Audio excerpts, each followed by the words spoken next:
বাংলাদেশ থেকে আনানো বোম্বাই মরিচ দিয়ে আজকে কারি রান্না করতেছি। স্মেলটা অনেক সুন্দর, বাট এতটা জাল না। বাংলাদেশ থেকে আম্মা 4টা বোম্বাই মরিচ দিয়েছিল। এই যে চিংড়ি মাছ দিয়ে, বাংলাদেশি বেগুন দিয়ে, বাংলাদেশি বোম্বাই মরিচ দিয়ে রান্না সাহারির জন্য।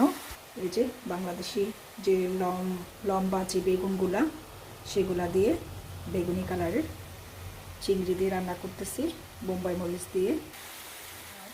আর রান্না করেছি ম্যাকারন ফিশ দিয়ে, ফুলকপি দিয়ে, ফুলকপির ডাঁটা দিয়ে, আর সঙ্গে বাংলাদেশি বোম্বায়া নাগা মরিচ আর এখানকার যে গ্রিন চিলি সেটা। এটা খুবই নাইস একটা স্মেল আসতেছে এখান থেকে নাগা মরিচের। ইনশাল্লাহ সাহারিতে আজকে এটা খাওয়া হবে। আলহামদুলিল্লাহ ফর এভরিথিং।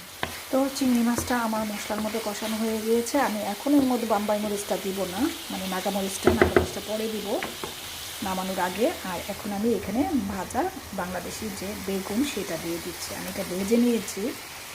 আমার কাছে এটা ভেজে ছোটো চিংড়ি দিয়ে খেতে খুব ভালো লাগে, বা ছোটো চিংড়ি তো আজকে বাসায় নাই, একদম কোচানো যে চিংড়িটা সেটা দিয়ে। তো আজকে এই বাগদা চিংড়ি ছোটো করে কেটে নিয়েছি, 2 ভাগ করে নিয়েছি। এখন হালকা হাতে এটাকে মিশিয়ে নেব মশলার সঙ্গে বেগুনগুলোকে। পোড়া গাছটাকে একদম সিমাইঙ্গে দিয়ে ঢেকে রেখে দিব। হালকা একটু ঝোল দিব, ঝোল দিয়ে আমি ধনিয়া পাতা আর বোম্বাই মরিচ দিয়ে নামিয়ে নিব।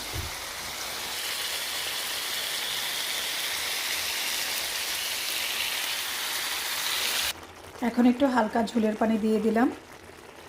এখন আর এর মধ্যে আমি দিয়ে দিব কিছু কাঁচামরিচ। দেন আমি এর মধ্যে দিব নাগামরিচ এবং ধনিয়া পাতা। এখন আমি এর মধ্যে দিয়ে দিব এরকম করে 3 পিস নাগামরিচ ছোট ছোট করে কেটে নিয়েছি। এর থেকে সুন্দর একটা অ্যারোমা ছড়াবে। আমার বাংলাদেশি নাগামরিচ আর বাংলাদেশি বেগুন দিয়ে বেগুনের তরকারি হয়ে গিয়েছে। এখন আমি এর মধ্যে দিয়ে দিব 1 মুঠো পরিমাণ ধনিয়া পাতা।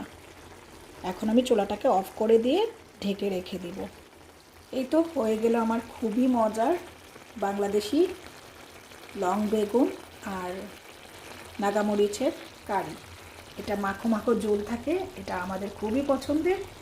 সবাই ভালো থাকবেন, আমার জন্য এবং আমার ফ্যামিলি মেম্বারের জন্য দোয়া করবেন। আল্লাহ হাফিজ।